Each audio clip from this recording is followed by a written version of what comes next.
So, one of the things that I often find funny is Brexiteers, first of all, cannot at all admit when they were wrong. And if you want a perfect example, you've only got to look at the comments beneath my video that I did about the by-election that's happened in Wales. Now, let's rewind the clocks back to before this by-election, because Brexiteers were quite loud in their comings on this. They were basically going to go, look, this is what's going to happen. The UKIP party is going to sweep in, it's going to get an MP, and Brexit's going to pass because we're going to have one more vote. It's going to be amazing, and that's what's going to happen. And there were other Brexiteers who were like, no, you have to pay attention because UKIP's going to win. You know, there was other people saying, no, look, the Conservative guy is going to win. But here's the thing, the Labour person who won was pretty much an open Remainer. She wasn't keeping it secret or anything like that.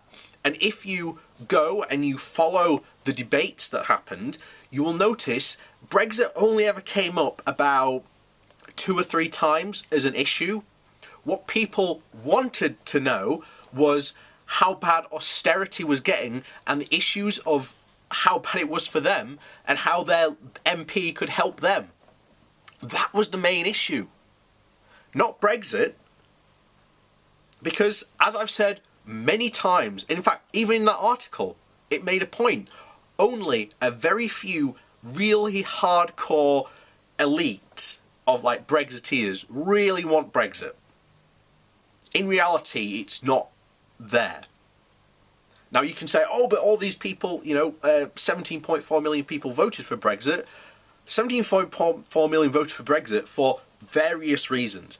I have said this numerous times on this channel, that if you took those people and you got them to poll on what they wanted, like across the board, I guarantee you there would not be a clear consensus for what that 17.4 million people actually wanted.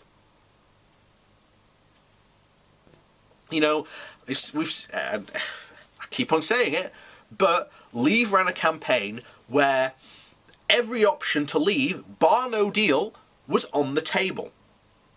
So people pushing for a no deal are actually against the will of the people, but people who want to remain in the customs union, or voted with Ken Clark recently to remain in the customs union, are actually following the will of the people. But there you go. One of the other fun things is the fact that we'll get back to more on the by-election now, because this was to them, and the Brexiteers, this was to them that UKIP was going to sweep the board and it was going to put a Brexiteer in Parliament, another Brexiteer to vote for what they wanted. Now obviously that didn't happen, because these guys were up in arms that there's going to be a massive political revolution. It's going to start in this town. This is the proving ground of what's going to happen. And what happened? Labour won very easily. And here's the thing: the people who were saying, "Oh, this is a Remain town," so if all the Leave towns, so if all the Leavers came out and voted for UKIP or a Leave party, they'll do it. They'll walk it. So bear in mind that for this town, general election turnout was a last election, let me see if I can remember, 38%. So that's quite high. Now normally, historically, for a by-election, which is what happened in this case, the turnout was 8%. That's the normal average for a by-election in that town. How many people actually turned out? 16%. So less than a general election, but more than the average of that town for a normal by-election. And here's the thing, a lot of people were saying, oh, look how many votes UKIP got. So, they didn't win. In our system, a first past the post system, coming second, third, fourth or fifth doesn't matter. You've essentially lost.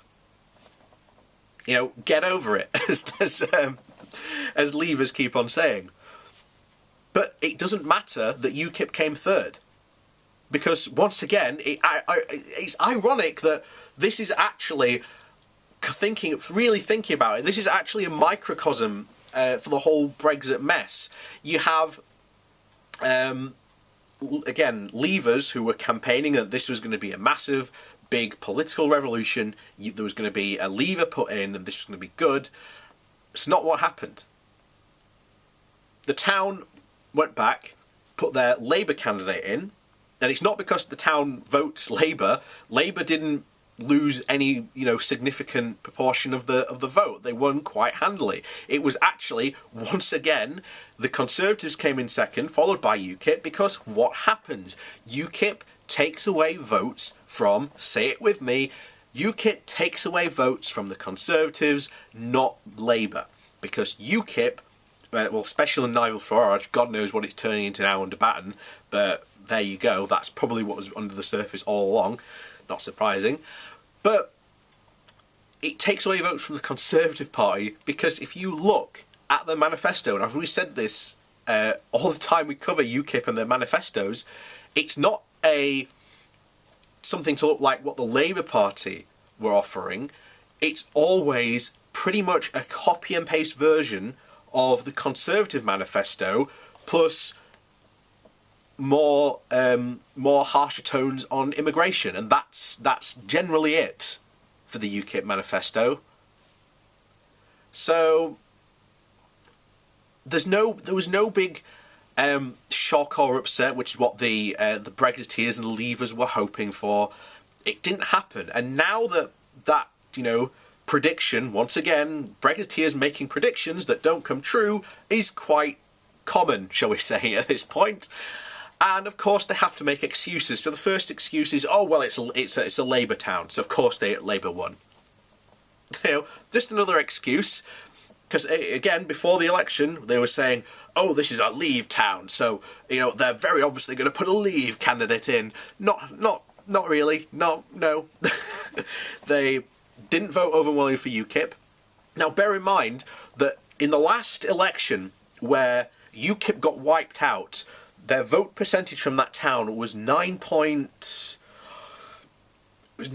something of the vote share. This time around, they only got 8.4% of the vote, from what I remember from the story, but it was 8 point something. So they actually decreased.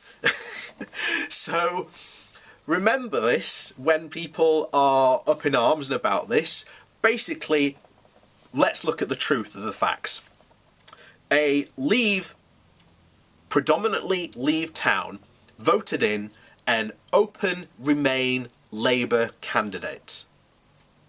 They haven't tried to remove her. They didn't try to remove her before when she was selected by a local party or anything like that. Her opinions about Brexit were known well and beforehand of her being selected. So even her local party, the Labour Party, put in a Remainer, and then the people of the town voted in a Remainer of a town who were predominantly voted to leave.